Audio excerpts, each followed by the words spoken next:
Mesdames, Messieurs, bonjour.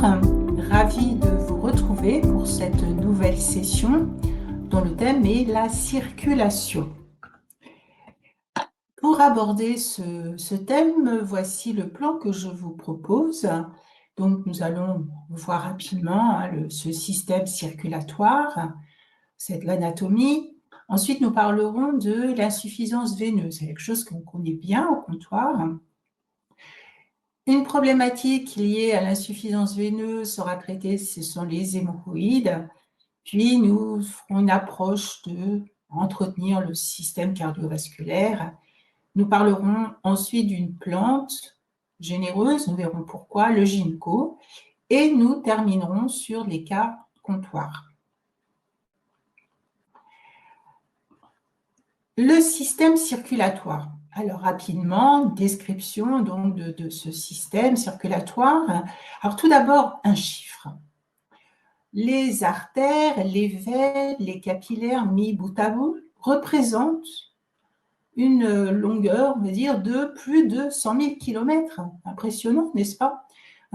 Paris-Sydney en Australie, c'est moins de 17 000 km.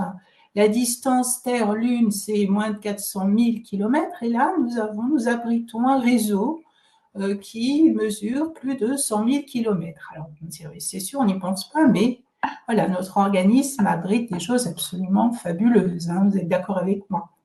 Alors, ce système sanguin, donc constitué du cœur, des artères, des veines, des capillaires, eh bien, on va distinguer la petite circulation ou circulation pulmonaire et la grande circulation ou circulation systémique.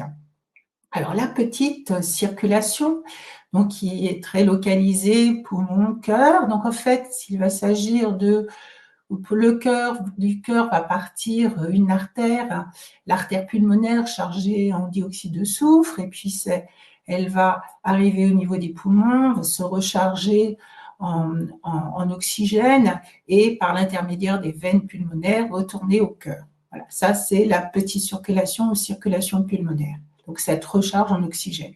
Et puis la grande circulation ou circulation systémique, donc là les veines et les artères ont un rôle inversé.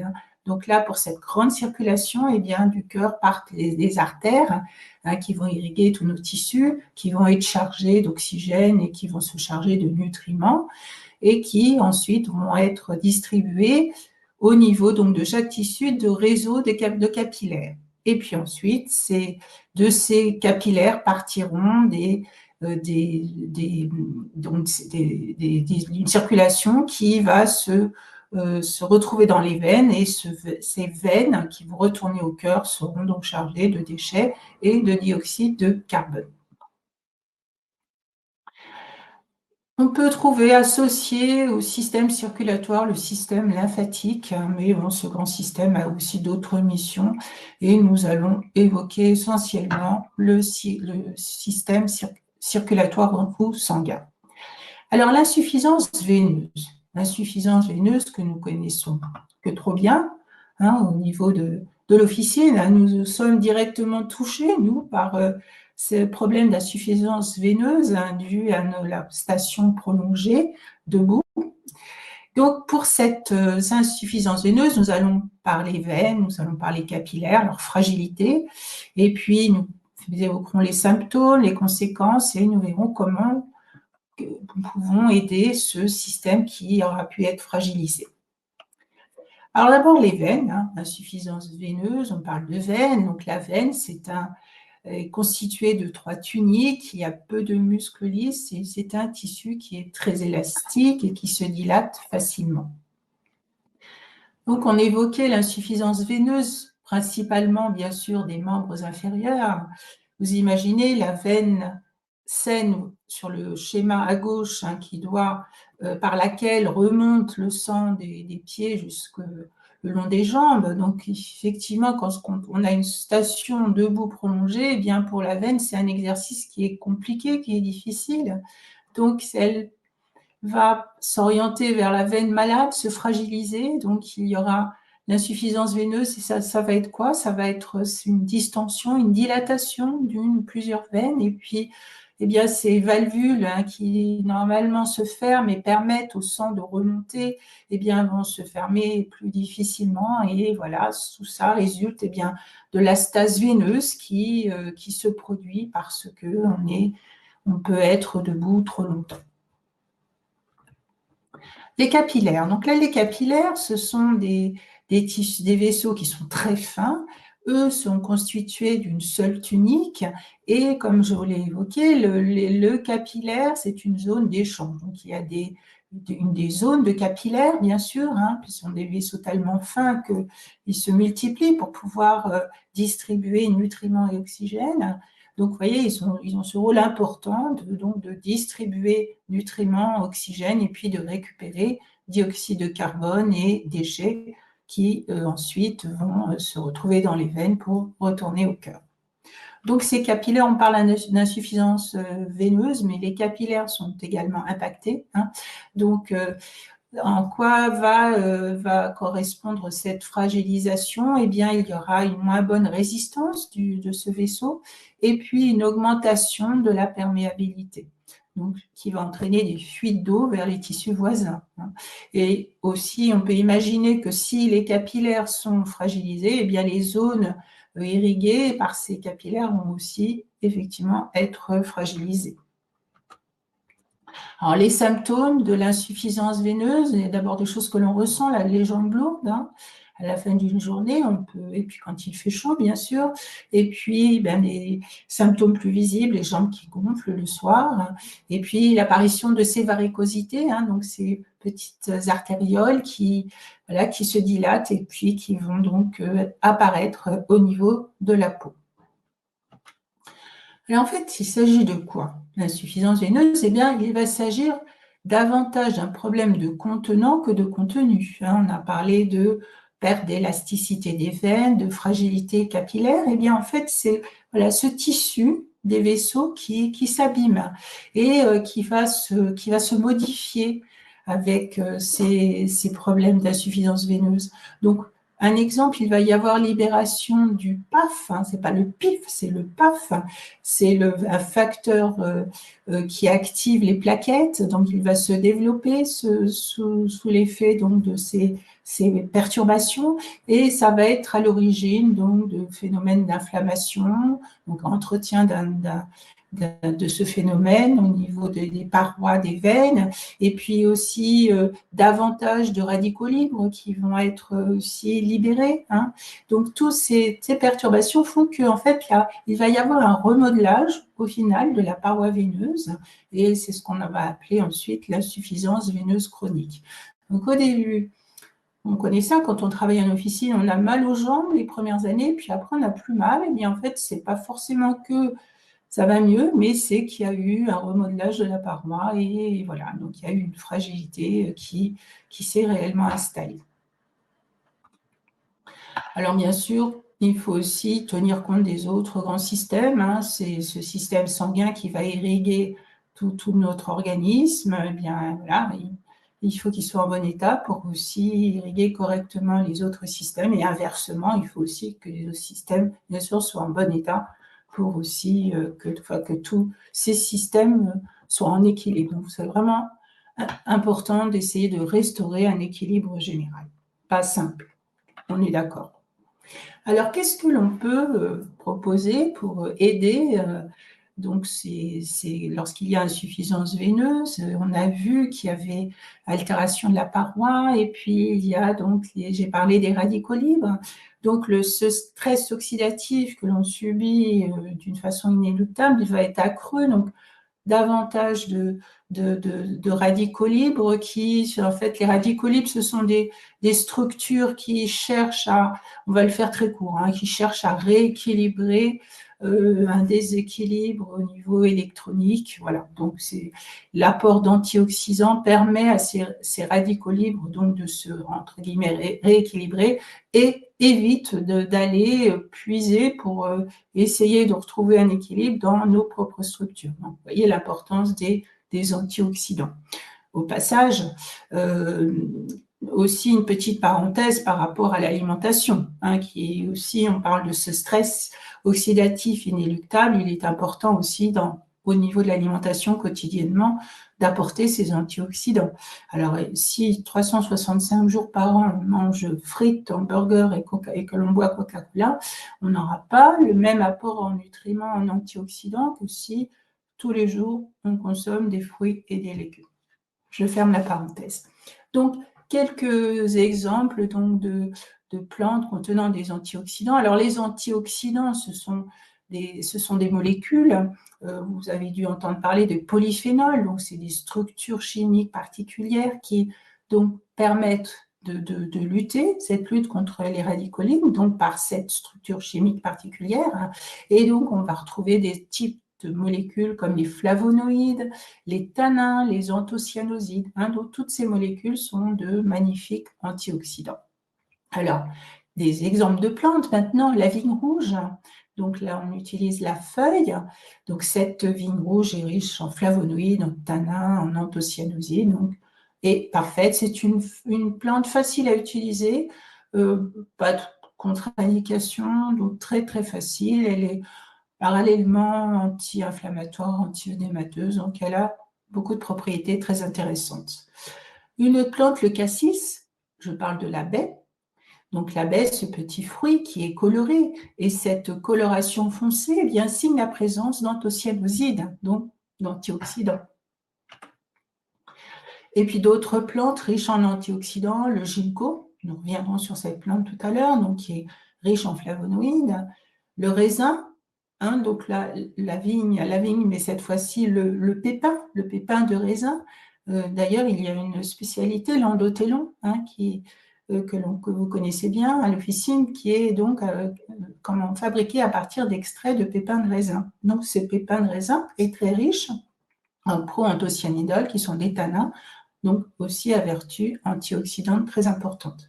Là aussi, une parenthèse, quand vous allez sur le marché, qu'on vous propose du raisin sans pépins, ce n'est pas forcément un bon plan.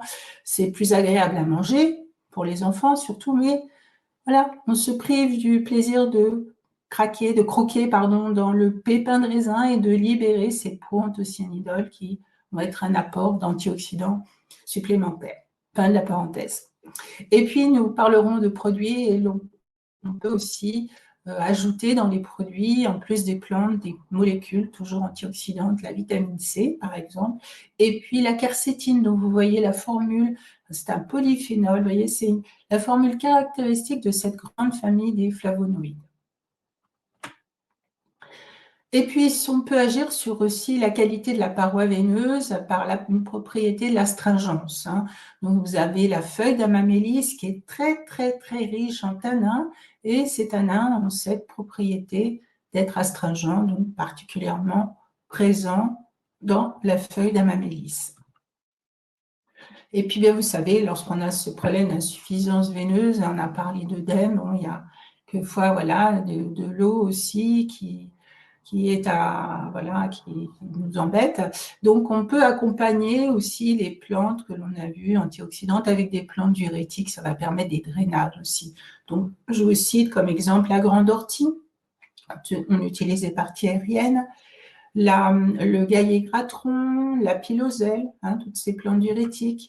La reine des prés, qui est aussi une très grande plante drainante.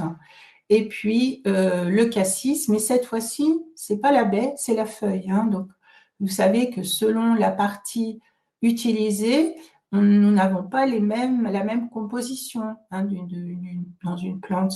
Donc, la baie de cassis que l'on a vue riche en anthocyanosides, très antioxydante, est différente de la composition de la feuille, qui n'y a pas ces anthocyanosides, mais il y a d'autres molécules, des flavonoïdes, des tannins, et cette feuille de cassis est donc diurétique.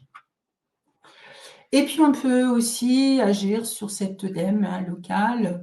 On verra ça lors d'un cas à comptoir. Donc, avec une huile essentielle, l'huile essentielle de cyprès toujours vert. Donc, elle est très intéressante pour cet usage. À préciser que dans la composition de l'huile essentielle de cyprès toujours vert, vous avez une molécule qui s'appelle le cédrol. Même si elle est présente en petite quantité, elle est œstrogénique. Donc, le cyprès toujours vert en huile essentielle, on évitera chez une personne qui a eu des problèmes hormonodépendants. Alors, nous avons parlé tout à l'heure donc de contenant, hein, donc de la fragilité des parois veineuses, donc atteinte du contenant, mais aussi, eh bien, il y a les problèmes liés à la fluidité sanguine. Donc, nous verrons aussi des exemples où agir sur la fluidité sanguine est intéressante. Alors, pour ce, je vous cite le ginkgo biloba. Donc là, c'est la présence de molécules qui s'appellent les ginkgolides, qui sont des saponosides particuliers au ginkgo, qui vont permettre cette propriété intéressante sur la fluidité sanguine. Et puis une huile essentielle, l'hélicryse italienne, donc riche en italidione, qui sont des dicétones, et qui est très intéressante pour quelque chose de particulier, l'hématome. Donc l'hélicryse marche très bien pour ces problèmes d'hématome, bon, en relation bien sûr avec problèmes veineux. Une problématique particulière de l'insuffisance veineuse, c'est les hémorroïdes. Donc, l'hémorroïde, c'est dû à une dilatation des veines au niveau de l'anus et du rectum. Alors, bien sûr, il faut être sûr qu'il ne s'agisse pas d'un autre problème, hein. Mais bon, si on a pu cibler le problème de l'hémorroïde, donc c'est dû à cette dilatation. Donc, les causes, eh bien, constipation et puis une insuffisance veineuse aussi, hein, problème veineux. Vous savez qu'on distingue les hémorroïdes externes des hémorroïdes internes. Alors, une plante très intéressante, c'est le marronnier d'Inde. Et la partie utilisée de ce marronnier d'Inde, c'est la graine ou le marron. Un petit clin d'œil à une très ancienne spécialité qui s'appelle l'intrait de marron d'Inde, qui maintenant existe toujours, qui a été remodifié, mais on retrouve quand même le marron d'Inde dans sa composition. Donc, ce marron d'Inde a comme propriété d'être anti-inflammatoire et décongestionnant pelvien, hein, donc tout à fait adapté à la crise hémorroïdaire. Donc, il est intéressant à utiliser en cas de crise au tout début, hein, quand l'inflammation est à son maximum. Le marron d'Inde est très utile. On ne va pas l'utiliser trop longtemps, mais vraiment au début de la crise hémorroïdaire. Localement, on peut aussi citer l'huile essentielle de cyprès toujours vert. Alors, il faudra l'utiliser avec parcimonie, hein, donc diluée bien sûr, et aussi au tout début, donc quelques fois, hein, voilà, mais pas au long cours.